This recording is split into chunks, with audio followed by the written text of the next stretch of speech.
Dit is de podcast van Omroep Friesland. Noordewien. My Willem de Vries. Kom verder.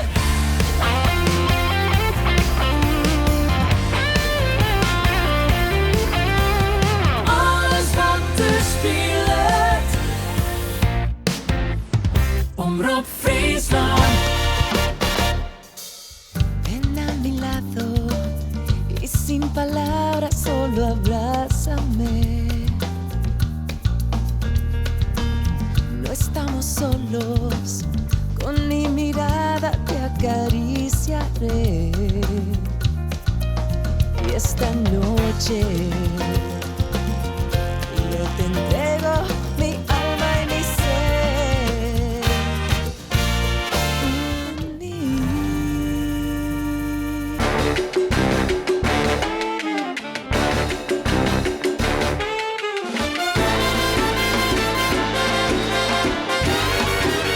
Dit is Noordewien.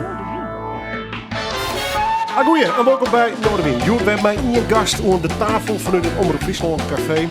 Er is een dame die al vaak de gast geweest is in Noordewien.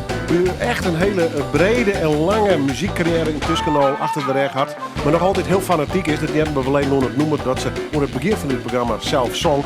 Ik had namelijk voor Denise Stali Rivera. Ik kan het goed uitspreken in ieder geval. Net alleen de jongeressen doet nog volle en volle meer. Ooit binnen in Bolivia. Spanje en Verenigde Staten, die maar uiteindelijk eindigen ze in Friesland en daar wennen ze nog steeds. Boet gewoon ambitieuze, kiene en talentvolle dame. En je wordt de gast. Welkom, Denise. Wauw, wat is het lief. best? Dankjewel, wat een mooie aankondiging. Super.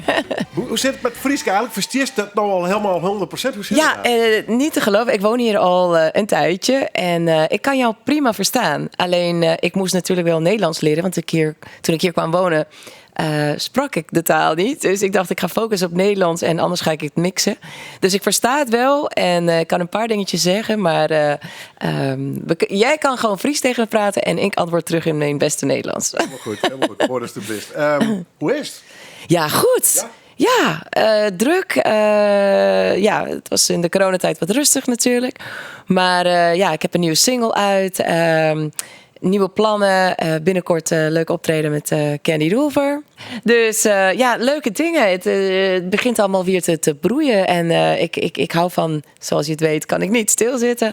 Dus ik vind het wel leuk om nieuwe projecten te doen. Iets te verzinnen en muziek te maken om mensen blij te maken. Dat is mijn doel. Je had van alles al bij de hoorn. Hè? Van het donsje tot het inspreken van de tom-tom. Yes. Maxima die is dan onder oren. Ja. Jongeres dus is in de dancewereld. Maar er was nog volle meer. Nou ja, Candy Dulver, de naam valt al even. In welke fase van die carrière zit op dit tijdverdiengevoel? Nou, kijk, ik ben inderdaad wel heel veel dingen, vind ik. Inderdaad, dansen was mijn passie vanaf mijn 3e jaar.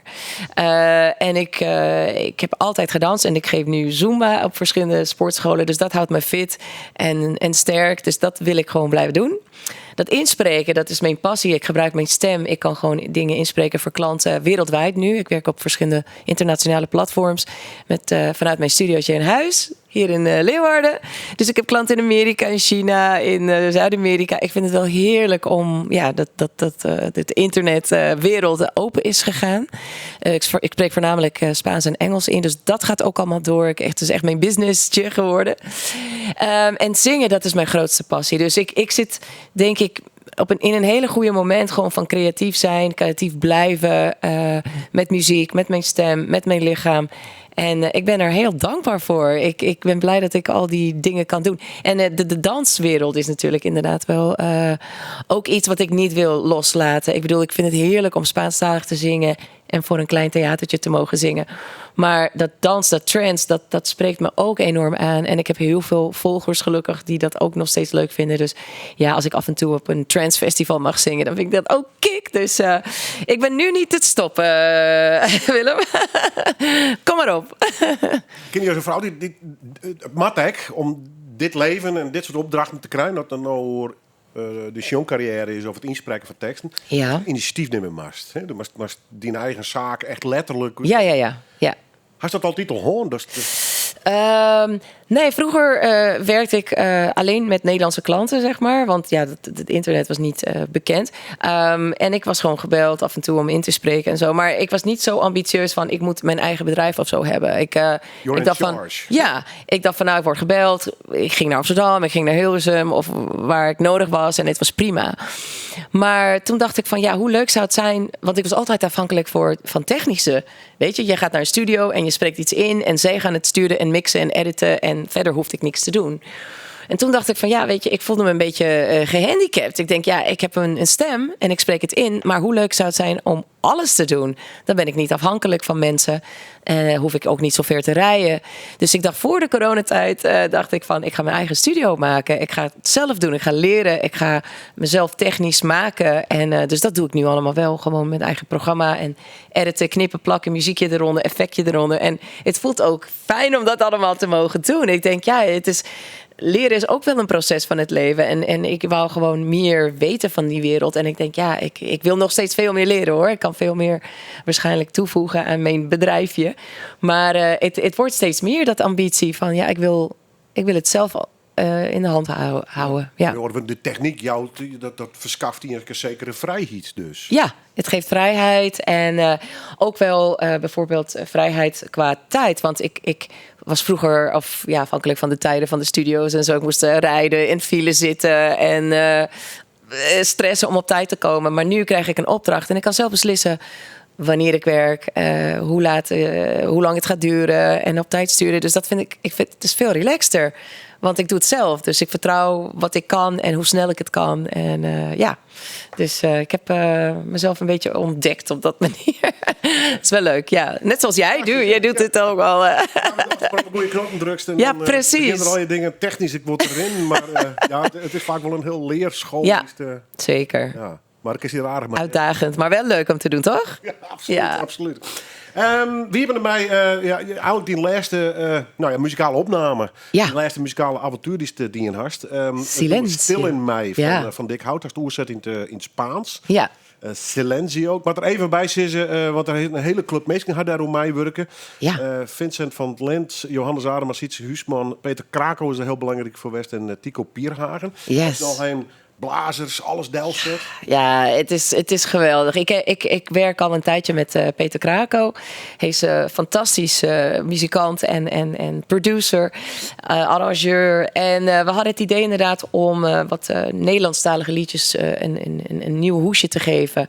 En we hadden een lijst. We hebben nog een lijst. Dus het idee is om verder te werken. Maar dit was het eerste nummer wat ons allebei aansprak. En voornamelijk Peter.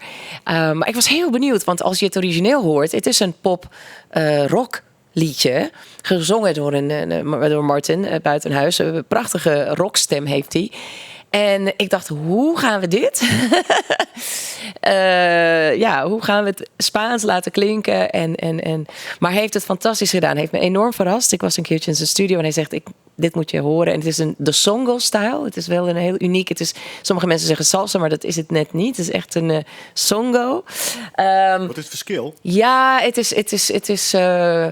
het swingt anders, eigenlijk. Je moet het echt naast elkaar horen, zeg maar, salsa en songo, om echt het verschil te horen.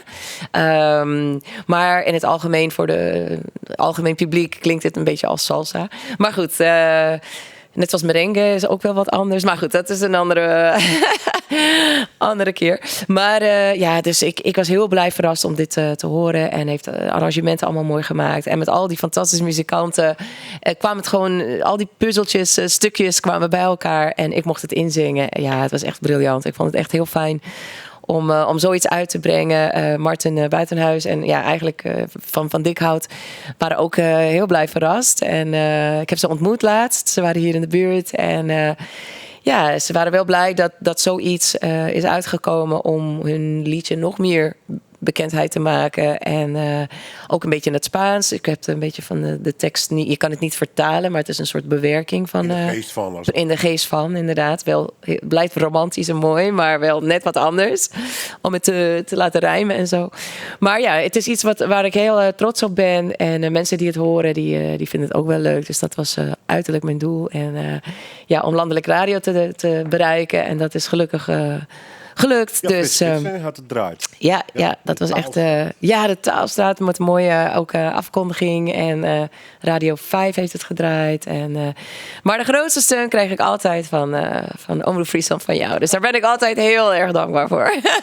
Geen commentaar. Nee, maar, dat vond ik heel grappig, want, Ja. want Nederlands, en let's say het Fries is natuurlijk net die eerste de memmetaal. Hè? Ja, nee, niet. Hoeveel moeite had je gewoon om dat Nederlands te leren? Spreekt het voor mijn gevoel moeiteloos, Oh, dankjewel. maar mag er nog steeds bij denken? Nee, ik denk nu echt in het Nederlands. Mijn vader is Nederlands, alleen ik ben Spaans-Engels opgevoed. Mijn vader woont al vanaf zijn 17e niet meer in Nederland. En hij sprak altijd Engels met ons. We gingen naar Amerikaanse scholen. Mijn moeder sprak Spaans. Dus ik ben echt volledig Spaans, tweetalig opgevoed, maar Spaans-Engels. En toen ik mijn Nederlandse vriend tegenkwam in Madrid, dacht ik, wauw, dit is ook een Nederlandse man. Maar hij woonde in Madrid, dus ik dacht, nou, het is niet belangrijk of nodig om Nederlands te leren. Bijzaak als het ware. Precies, maar ik dacht, oké, nou, hij kreeg een baan in het Nederland. In Leeuwarden. Dus ik ben van Madrid naar Leeuwarden gekomen. Ik dacht, oké, Denise, je hebt een Nederlandse vader, Nederlandse paspoort, Nederlandse vriend. Nu ga je Nederlands leren, punt. Weet je? En dat was mijn doel. Ik dacht, ik ga het echt doen. Dus ik was 26, dus dat is op zich wel laat om een taal te leren. Maar ik dacht, ik wil het zo goed mogelijk leren. Af en toe maak ik een foutje. Maar ik denk, dit was echt mijn doel. Om het zo goed mogelijk, zo vloeiend mogelijk te leren. En ik hoop dat het een beetje gelukt is. Maar Dankjewel, ja. grappig, die reis door die taal naar binnen, als het ware. Ja, klopt. Ik ben geboren in Bolivia. En mijn ouders gingen naar Amerika. En daarna weer terug naar Spanje. Dus ik ben eigenlijk 3 continenten of zo opgegroeid of zo. Ik weet niet, dat zei mijn moeder een keer. Ik dacht, oh, dat klinkt wel heel grappig. Ik ben in 3 continenten opgegroeid. Maar dat klopt. Maar dat maakt denk ik een mens wel wat flexibeler. Dus je kan overal... ik voel me een beetje een chameleon, weet je. Ik wil gewoon meedoen met iedereen. In Amerika voel ik me thuis. In Zuid-Amerika voel ik me thuis. Hier voel ik me thuis. Een vriendin vroeg me laatst vragen mensen van... waar kom je vandaan? Misschien qua uiterlijk zie ik er niet heel Fries in uit, denk ik. Maar nee, meestal vragen mensen niet waar ik vandaan kom of zo. Alleen als ik begin te vertellen, weet je, mijn Latin roots natuurlijk. En dat soort dingen. Maar ik voel me overal thuis en dat vind ik ook heel fijn. Ja, dat voelt fijn. Belangrijk nummer in die lippen is Hijo de la Luna. Yes. Wie voor te twijfelen hoe ik het uitspreek, maar volgens mij wie dit. Nee, prachtig. Ja, Hijo de la Luna. En Meccano. Waarom? Dat vertelt Smigast aan zichzelf, Denise Rivera. Je de gast in deze 1 op 1 van Noorderwind. Tonto el que no entienda.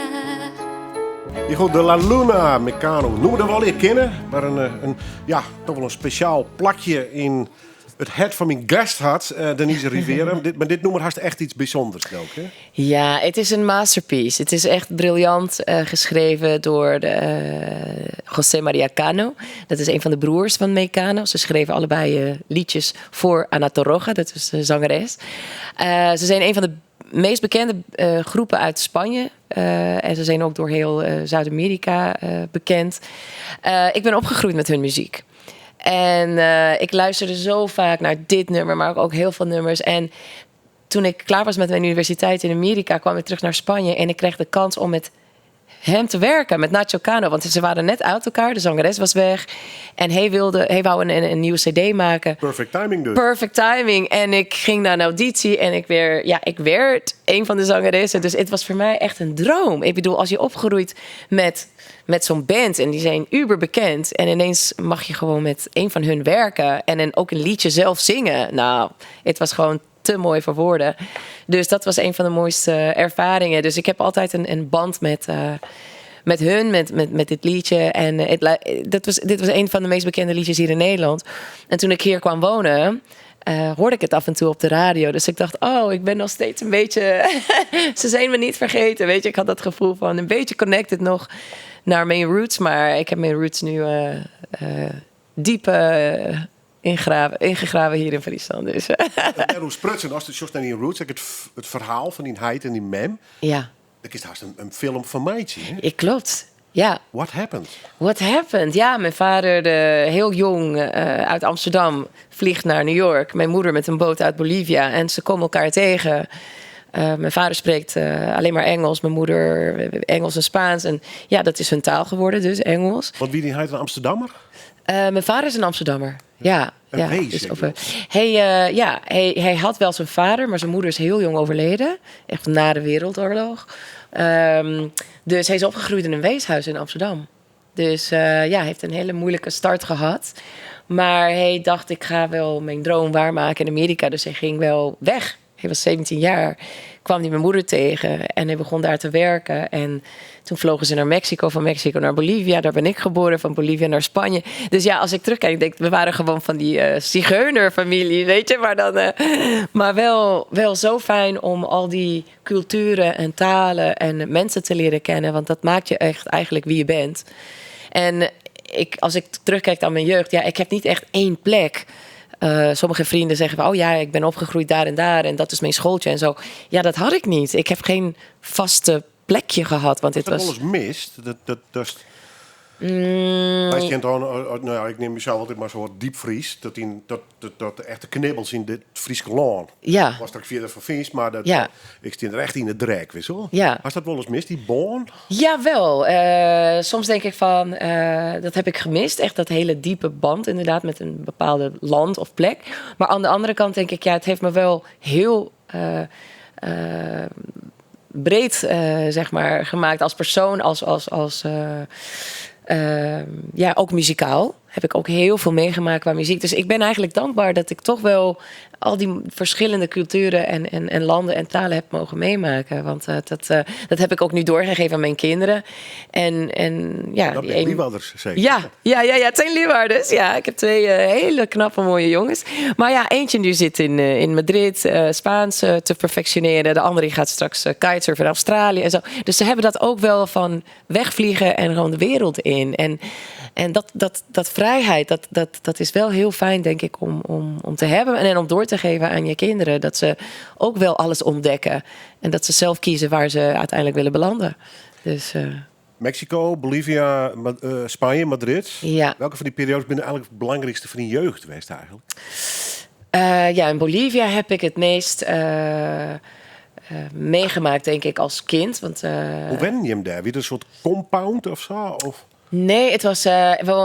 La Paz is een van de hoogste steden van de wereld. Volgens mij is het wel de hoogste stad van de wereld.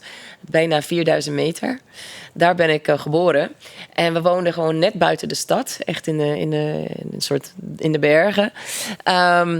Het was een huis, maar wel...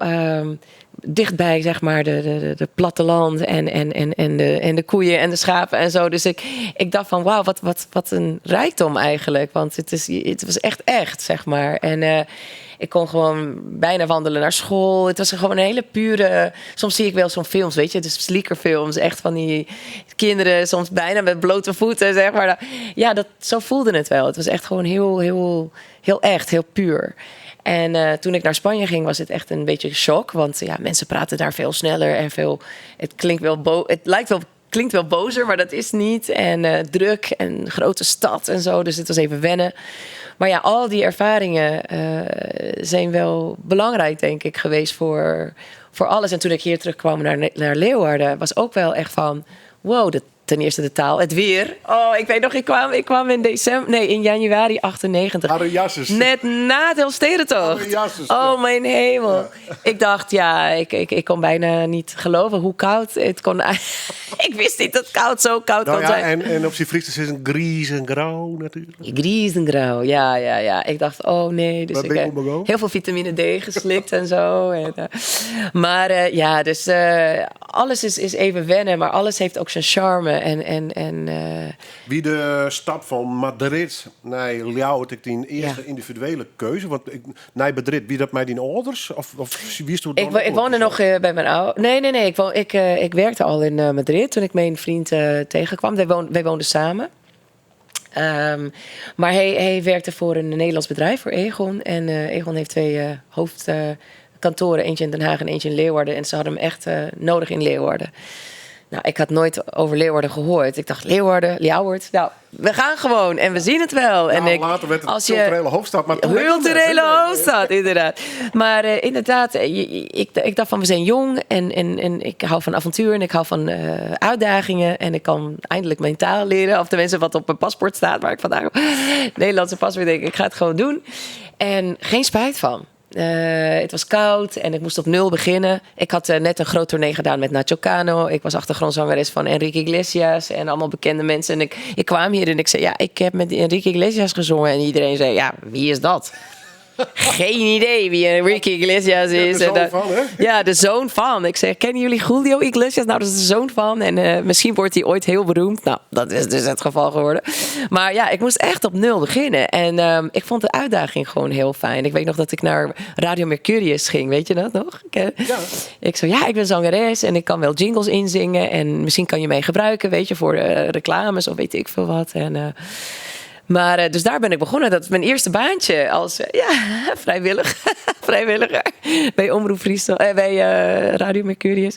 Maar ja, ik denk je moet wel alles proberen en alles een kans geven. Maar was die carrière die mij toen voorlopig even op stop zet dus, zie je? Ja. Ik moest alles op stop zetten. Ik ook net alleen naar Hoogenoorden, Griesgrauw lopen. Maar die glanzende carrière met hele grote jongens, laten we eerlijk zijn. Ja, dankjewel. Ja, ik moest echt op 0 beginnen. Maar ik geloofde in mezelf. Ja, maar wat dat een heftig besluit best had. Ja, het was een zware beslissing. Maar ik dacht van, ik ga het gewoon doen. Ik ga niet opgeven. Ik weet nog, ik werkte met heel veel studio's in Madrid als voice-over. En ik belde hier een paar hele goede bekende studio's. Ik probeerde in het Nederlands. Hallo, ik spreek een beetje de Spaans. Nou, ik werd opgehangen. En de volgende keer belde ik weer in het Engels. Van, hi, I'm Denise Rivera and I speak... Nou, en toen kreeg ik een auditie. Dus ik dacht, ja, gewoon niet opgeven. Nee is voor mij het begin van een ja. En dat maakt gewoon het verschil. Ik denk, dat wil ik wel doorgeven aan mensen. Van als je nee hoort, of van dit kan niet, of zo. Nou, probeer het nog een keer. Want probeer die nee gewoon een ja van te maken. En dat heeft me de moed gegeven om gewoon door te gaan. En dan als je in jezelf gelooft, dan kom je ook andere mensen tegen die jou introduceren, bijvoorbeeld met de dancewereld. Ik kende gewoon niemand toen ik hier kwam. En ik kreeg een naam van een DJ, van een vriendin. Van nou, bel maar misschien dat het wat is. Nou, via hem track opgenomen. Ferry Corsten ontmoet. Nou, Ferry Corsten is ook niet het minste. En hij was ook aan het beginnen met zijn nieuwe. Dus via hem andere mensen ontmoet. En een producer. En zo gaat het. Ik bedoel, maar je moet wel heel positief blijven, vind ik, in het leven. En dan komen de dingen ook op je pad. En dat is de boodschap wat ik ook aan mijn kinderen wil geven. Van geloof altijd in jezelf. Nooit opgeven. En, maar ik kan me voorstellen dat met die man, ik ben net hem trouwd binnen. Maar, die man wie ik net een Fries of een Ljouter. Nee, ook niet. Dus de zes met je twaan hier, hè? Ja, precies. Hij moest ook wel. Nou, hij moest het ook opbouwen dus. Ja, hij moest het ook opbouwen. Op de bank zitten van... Ja. Maar wie wil met trok in of net? Nou, wat was hij moest twijfelen? Nee. Hij had natuurlijk zijn werk. Dus hij kon focussen op zijn werk. Nee, ja. En wat ik wou zeggen is ja, ik als artiest, ik voelde me gelijk heel omarmd. Ik kwam hier en ik had wel iets anders, denk ik, te offeren qua muziek. Ik zong een beetje Spaanstalig. Ik kwam uit Madrid en ik wou een beetje mijn muziek delen met mensen. Dus ik kwam de juiste mensen tegen. De muzikanten die heel goed gitaar konden spelen bijvoorbeeld. Jelle Siesverda, een bekende gitarist. En Willow de Beeld, ook een goede bassist. Dus ik had gewoon mijn klein bandje. En ik begon Spaanstalig muziek te zingen. En het was ineens... Friesland die was heel blij met mij. En ik met Friesland. Dus ik dacht van, ik kan wel iets geven wat ze hier nog niet hebben. En zij zijn blij dat ze wel net een beetje een andere smaakje kunnen krijgen. Bijvoorbeeld voor een opening of voor een... weet je, dus Hijo de la Luna mocht ik zingen met de Friese Jeugdorkest in de Harmonie bijvoorbeeld. Dat was echt ook een waanzinnig moment. Dus al die kleine dingetjes die voor mij gigantisch groot waren, was echt gewoon een cadeautje. Maar omdat ik dacht van, oké, ik moet iets anders doen dan wat iedereen hier doet. Kijk, als ik dacht van oké, ik ga een Friestalig liedje zingen. Ja, dat was waarschijnlijk niet goed gekomen. Ten eerste is mijn Fries heel slecht. Ken je dat verhaal dat ik een keer gevraagd werd om Hijo de la Luna in het Fries te zingen? Oei. Voor de Frieske Music Night 2008. Nou, ik heb mijn best gedaan. De jongens van de kast hadden de tekst geschreven. Prachtige tekst. Het staat ergens op YouTube. Ik mijn best gedaan. 2 weken lang om in het Fries in te studeren. Sta ik daar op het podium. 10.000 mensen met mijn Friese vlag jurk. Die speciaal gemaakt werd voor de koningin destijds. Ja, Lang verhaal. In Nederland wereldberoemd mee worden. Ja, precies. En zing ik Hijo de la Luna in het Fries. Kom ik van het podium af en iedereen zegt... wat heb je een mooi Spaanstalige nummer gezongen. Echt waar, Willem. Dus ik dacht, ik heb zo mijn best gedaan om in het Fries te zingen... maar kennelijk hebben ze geen woord kunnen verstaan. Echt, het is echt een waar verhaal. Dus ik geef op. Dat is weer een Frieske avontuur. Oh, Nee, Frieske avontuur, ja. Oede Jurksprits maakt het verhaal naar mijn roem uit. Dan bent u uiteindelijk ook nog in De Wereld Draait Door. Nog west bij Matthijs van Nieuwkerk. Dat is Ja. wie Makkum of Warkum? Het was in Makkum. Makkum. Dat is in die prachtige Frieske jurk hè, met de Frieske vlag. Ja. Dat is toen Doorns wist met Maxima. Hè. Dat was Net koning Beatrix. Oh, met Beatrix. Met Bea. Ja. Ja, ze was toen de koningin natuurlijk, 2008. En ik mocht met mijn salsa-band, voormalig het salsa-band, voor hun optreden. Met Salsa Caliente. En ik sprong het podium af. En ze hadden 3 regels tegen mij gezegd. De bewaking hadden gezegd van niet te dichtbij komen, niet aanraken en niet aanspreken. Nou, ik heb stiekem echt zonder toch alle regels gebroken. En voordat ik wist was ik met de koningin Bea aan het dansen. Dus, omdat ik dat Maxima praat, maar dat is... dat komt omdat ik de stem van Maxima doe voor die reclames. Dus, En in ieder geval weer een prachtig beeld. Ja. En, Ja, het was echt prachtig. Ook een magisch moment. Want ik had net mijn nieuwe album uit. En dat bedoel ik met positief blijven. Ik had gewoon iets nodig. Een engeltje of iets om mijn cd, zeg maar, bekend te maken. En dat moment met Koning Beatrix, dat was een magisch moment. Want vanaf dat moment was het gewoon voorpagina Telegraaf, uitnodiging naar De Wereld Draait Door. Ja, die foto is inmiddels... En een uitnodiging inderdaad om een cd te promoten. Dus het was echt een magisch moment. Dus ja. Gast van jou, Denise Rivera, die ik intussen als programmamaker ook al jaren ken. En mijn bewondering zit te zien hoe fanatiek ze altijd is. En ik moet ook zeggen, ik put ik even uit mijn eigen herinnering dat ik op een gegeven moment in Ahoy bij Ferry Korsten en een dance show hier, de trance... Masquerade Ball was het. Ja. En dan eerst dook Denise er op een prachtig podium. En, Ja. ik even... Want hij op een gegeven moment zweefde hij door de lucht. Ja. Had toen nog op dat podium door de lucht gaan of niet? Ja, ik stond in op het vliegende podium inderdaad. Het was echt heel bizar. Ja, het was een Masquerade Ball. En hij had als gast ook Cosmic Gate. En ik had een trance classic, het is inmiddels een classic geworden, want dit was heel... niet Back to Zero, Body of Conflict. Met Cosmic Gate. En dus dat heb ik gezongen. Is vliegend over het publiek. Dat weet ik nog. Ik keek naar beneden. Ik had zo'n zilveren pak aan. En ik zag alleen maar mensen met mobiele telefoons zo filmen. En ik vloog eroverheen. En ik dacht, oh wat spannend. Weet je, in Ahoy. Kwam ik het podium op. En er kwamen ineens vuurwerk van de zijkant. En danseressen. Nou, ik wist niet wat ik zag. Het was echt gewoon een bijzondere ervaring. En het was midden in de nacht, toch? Tussen 2-3 uur 's ochtends of zo. Net op het begin van de jaren. Nee. En dan een liedje met Ferry Corsten gezongen, Possession. Want zijn album Lef was net uit. En dat was een van de nummers die ik met hem had gezongen. Wat een ervaring. Ja, was echt kick. Dus, en jij was er in het publiek. Ja. Ja. Oh, dat is er niet. Wat doet zij nou hier? Dat is ontzettend leuk. Maar goed, dat zei ik iets hoe die brede carrière, om het zo maar zo te drukken. Ja.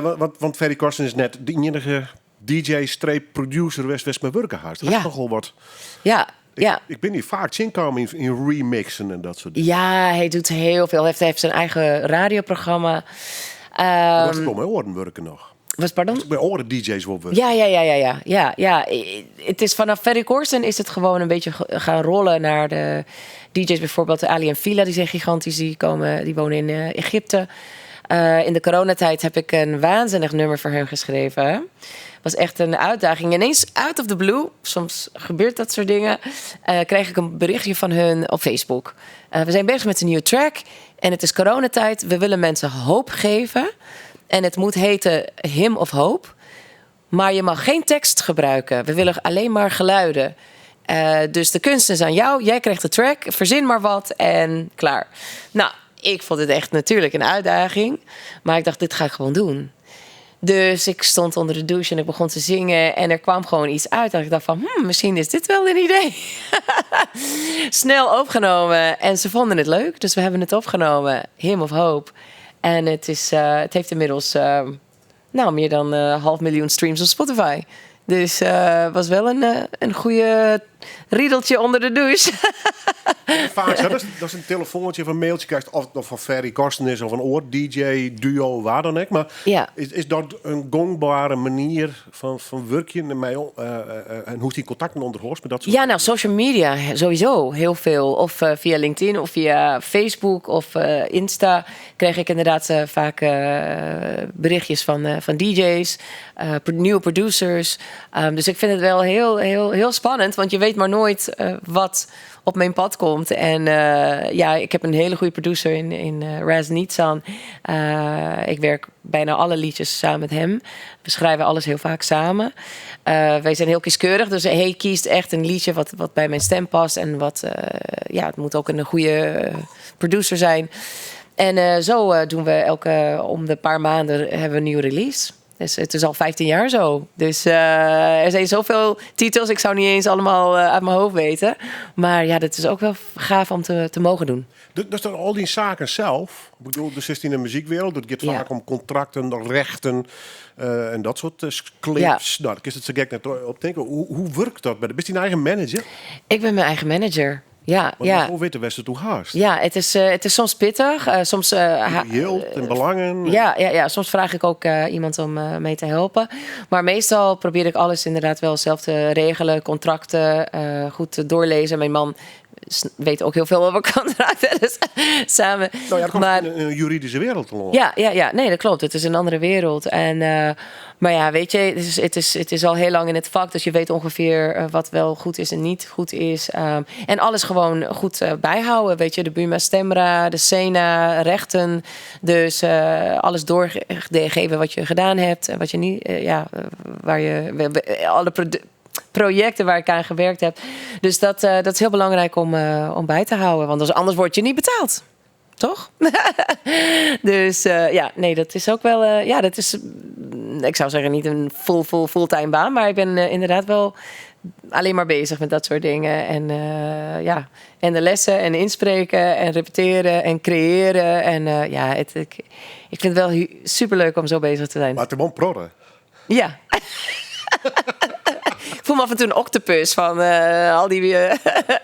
Wordt het al je makkelijker of juist moeilijker om die reden? Als het wat ouder wordt, kiest door in ervaring dingen beter doseren? Of kost me steeds meer moeite? Of verhoort het eigenlijk net? Nee, nou, ik heb... dit klinkt misschien een beetje zweverig, maar ik heb afgelopen jaren wel yoga ontdekt. En ik weet precies hoe ik mijn tijd, mijn energie kan doseren. Ik luister heel goed naar mijn lichaam. Ik zeg het altijd tegen mijn leerlingen bij de Zumba. Luister naar je lichaam, niet te ver gaan. Maar dat is inderdaad belangrijk. Als wij dat allemaal kunnen doen, dan kom je inderdaad niet in de problemen. Dus het is wel heel goed om... Ik weet precies wanneer ik volledig energie kan geven. Maar ik weet ook wanneer ik terug moet trekken. Mijn man zegt altijd, bij Denise heb je of een aanknop of een uitknop. Er zit niks tussen. En dat zou wel kunnen kloppen. Want als Merk je dat gewoon niet zelf? Van, het jacht zit te knipperen in. Vind ik maar nou uitzien of net? Nee, het is niet een waarschuwing, maar ik schakel mezelf uit. Dat kan ik heel goed. En dan ben ik heel dankbaar voor de Spaanse siestas bijvoorbeeld. Ik kan echt gewoon op de bank liggen en mijn ogen dicht doen en dan ben ik weg. Dus ik kan mezelf echt een powernap geven, weet je, 25 minuten, een half uurtje. En dan ben ik er weer. Dat soort dingetjes. Het zijn trucjes, maar ook wel een beetje yoga, 's ochtends, een beetje rustig beginnen. Dus ik pak echt mijn momenten om rust te nemen en mezelf uit te schakelen. Want ja, ik kan niet altijd aanzetten. Dat kan niemand, denk ik. Nee, plus, want dat ik die zei, ja, dan had je ook een leven. Als je naar het kantoor gaat, dan had je in je kantoorbaan. Precies. Ik is maar eens een uur heen of hoe Ja, dat. ik heb geen uren. En ja, maar bij jou is het natuurlijk al die blokjes. Ja. Een blokje inspreken, een blokje dance, Ja. een blokje Ja. zumba. Ja, als ik zou willen, zou ik 24 uur per dag bezig kunnen zijn. Maar dat is niet, is niet te doen. Maar steeds in die blokjes werk je, dat lijkt Ja. best intensief. Ja, dat Kijk precies. je net achter verschoelen dus. Ja, want als je naar een kantoor gaat inderdaad, werk je zeg maar van 8 tot 5 of 9 tot 6. Nou ja, of- zei iets. Ja, maar ik heb geen tijd. Dus het kan wel zijn dat ik een project binnenkrijg van een klant die woont in Amerika. En door de tijdverschil moet ik om 10 uur 's nachts werken. En dat doe ik soms. Dan werk ik tot, en dan denk ik van, ik moet echt nu naar bed. Dus ja, ik moet mezelf even doseren. Maar dat heb ik wel geleerd door de jaren, omdat Ja, ik hoop dat het heel verdeeld is natuurlijk. precies, om het Hier goed te was doen. dit Nederlands tegen te horen in Spaans. En dan vervolgens, dat lijkt me best heel belastend. Ja, dat is ook zo. Want ze zeggen ook voor je hersenen. Want ik werk inderdaad in het Spaans en dan krijg ik iets in het Engels. Dan moet ik naar Engels schakelen. Dan krijg ik een telefoontje, moet ik Nederlands spreken. Maar dat is juist wel goed voor je breingymnastiek. Het houdt je scherp. De dementie lijkt net Dus, op bloeden. nou, hopelijk niet. Maar Ja. ja. Dat is nog een brain training. Brain training, ja. Maar dit is inderdaad, dat hebben ze bewezen inderdaad. Mensen die inderdaad stoppen met leren, die kunnen misschien wel wat sneller dementie krijgen. Dus mijn voorstel is inderdaad wel blijf leren, blijf je brain stimuleren. Als je 70 bent en je stopt met werken, 75, weet je, leer een nieuwe taal. Of ga maar naar de dansschool en begin met een Zumba-les. Want je moet wel je lichaam bewegen en motoriek en andere dingen. Dus dat is wel heel goed om te blijven stimuleren. Toch? Mooi motto. Blijf Ja. in beweging, zowel mentaal. Mentaal en fysiek. Mooi moment om de danceplaat te draaien. We doen hem ook even. Hymn of Hope. Ali en Villa featuring, ja, dat is een Denise Rivera.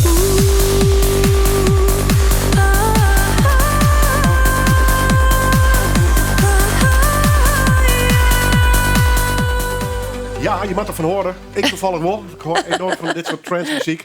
En dan helemaal te gek dat ik hier mijn gast bij je heb, Denise Rivera. Oh, wat lief. Het ontviel al hier onder de douche. En ze stuurde het vervolgens naar Ali en Villa. Het is een duo uit Egypte. En dan wordt het Hymn of Hope. En dit is makken en produceert ik tijdens de corona. Hoe gaat dat letterlijk? Want er staat onder de douche die melodieën. Ben je een echte woorden trouwens? Ik ben eigenlijk alleen maar geloeden die het produceert. Maar dan ga je de studio in. Ja, ik ga de studio in. Had je dan de muziek? Of... Ja, dan heb ik de track, maar het is niet helemaal geproduceerd zoals wat je nu hoort. Het is gewoon een basistrack. En dan zing ik zeg maar mijn melodielijn in. Ik stuur het door de dry vocals, noem je dat. En dat Ja, stuur dan ik maak door... je filters en geen echootjes. Nee, allemaal puur natuur. Stuur ik door naar Egypte en dan maken zij dit van. Dus ja, het is echt frappant dat het zo werkt, hè? Gewoon online. Ik heb het in Leeuwarden opgenomen, doorgestuurd. En ja, dit is het geworden. Ja, bizar. Ja, ik ben heel dankbaar dat ik ook dit kan. Dit zijn jongens die zitten in zo'n Alone als Egypte. Dat contact gaat alleen digitaal, neem ik aan. Ja. Maar als zij het release wordt, mag dan ook naar Egypte ta? Of om te promoten? Nou, nee. In principe hebben ze alle promotie gedaan, gewoon digitaal. Ze waren ook trouwens bij Amsterdam Dance Event, of tenminste één van hun. Dus ik had heel graag gehoopt dat ik daar het live kon zingen of zo. Dus ik heb ze wel een paar berichtjes gestuurd. Maar nee, meestal de DJ's tegenwoordig zijn de artiesten van vroeger. Het gaat om de DJ's tegenwoordig, dat weet jij ook wel. En ja, ze nemen hem mee op een USB-stick. Zo werkt het. En heel af en toe inderdaad, zoals met Ferry Corsten, mocht ik live zingen. Ik ben naar New York gegaan om Back to Zero live te zingen. En ik heb in Malta op zo'n groot evenement mogen zingen. Maar verder, ja, de DJ's zijn de act, zeg maar. Dus ja, ik hoop dat ik nog binnenkort weer met een zilveren pak en een vliegende podium ergens mag optreden. Maar voorlopig de releases die komen wel sowieso. Wat is dat, die energie? Want als toen begint van ik hoop dat ik optreden, maar komt dat helemaal net nederig, maar meer vanuit een soort enthousiasme merken kon hij. Ja. Wat is dat podiumgevoel? Wat is dat dus omschreeuwen? Ja, podiumbeest. Voor mij liefst hebben. De leefst bij, of niet? Ja. Ik zie die de eigen beginnen. Ja, helemaal groot te worden en zo. Ja. En, ja, ik weet het niet. Ik heb gewoon zo'n... ik voel me gewoon helemaal levend op het podium. En wat ik zo fijn vind, is de wissel van energieën, zeg maar, met een publiek. Je geeft heel veel energie, maar je krijgt ook heel veel energie terug. En dat wisselwerking van energieën, dat is... Ja, ik kan wel eerlijk zeggen, ik heb nooit drugs gebruikt, maar dat is mijn druk. Dat is die high. Dat is mijn high. Ik kan echt heel high worden van dat moment op een podium, muziek delen.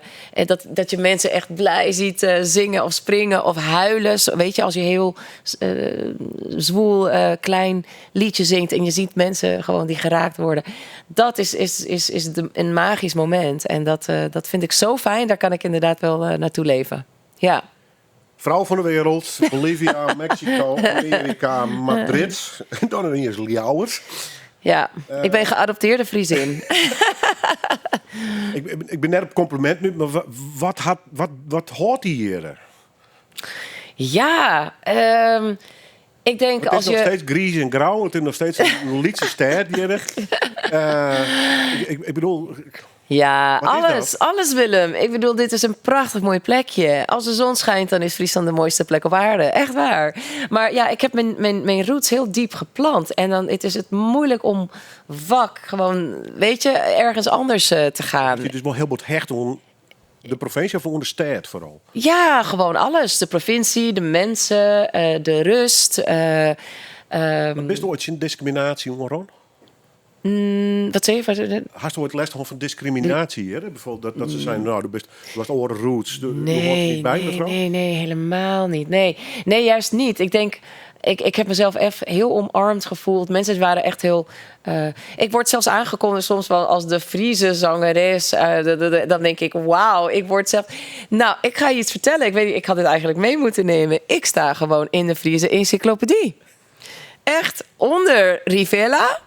En een blaadje achter Rintje Ritsma. Denise Rivera als zangeres die met Bea heeft opgetreden. Dus ik denk, hoe leuk is dat? Ik sta gewoon in het geschiedenis van Friesland om dat moment. En dan denk ik, ja, dat is zo mooi. Want dan voel ik me helemaal part of Friesland. Gewoon, ik hoor hier gewoon. En het is heel belangrijk voor mij om ergens te horen. Wat ik zei, ja, mijn hele jeugd was gewoon hier, daar en nergens.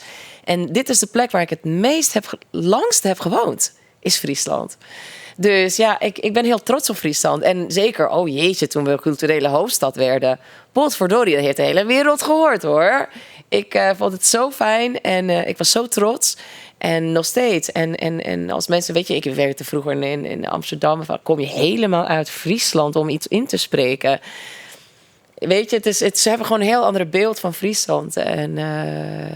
En ik zeg altijd, het is ons geheim. Dus ik wil het niet te veel delen met andere mensen. Anders komen ze allemaal hier. Mijn Friese vriendin zei van, niet te veel delen over Friesland. Want dit is ons geheim. Maar zo voel ik het ook. Dit is gewoon een perfect plek om bijvoorbeeld kinderen te krijgen. Het is veilig. Ik voel me heel veilig. Het is zo veranderd. Het is gewoon al die mooie restaurantjes en terrasjes en zo. Dat was 24 jaar niet. Dus het was even wennen. Maar nu, ja, het is gewoon voor mij een prachtig wereldstadje geworden. En ik ga niet zo snel weg. Dat is wel mooi in Ljouwert. Ja.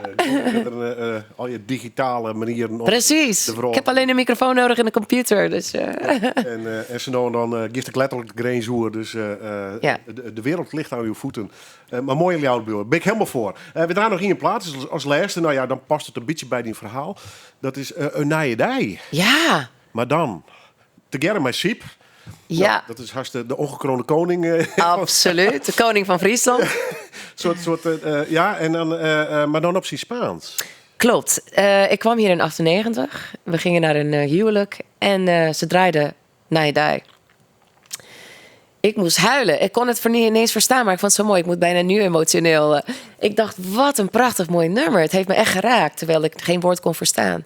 En op dat moment dacht ik ga mijn eigen levensverhaal schrijven met de melodie van Naaidij. Dus eigenlijk is het gewoon niet een vertaling. Het is een bewerking met mijn verhaal dat ik gewoon alles moest achterlaten.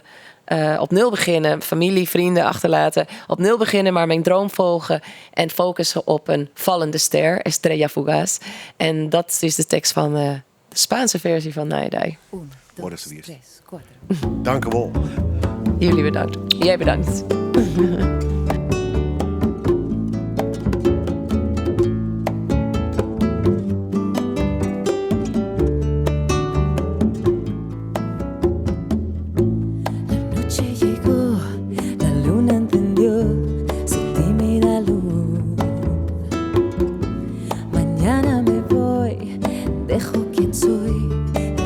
Estoy.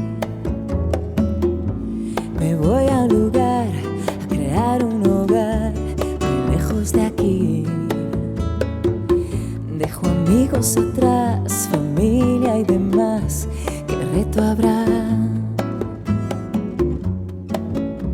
No pienso arrepentirme,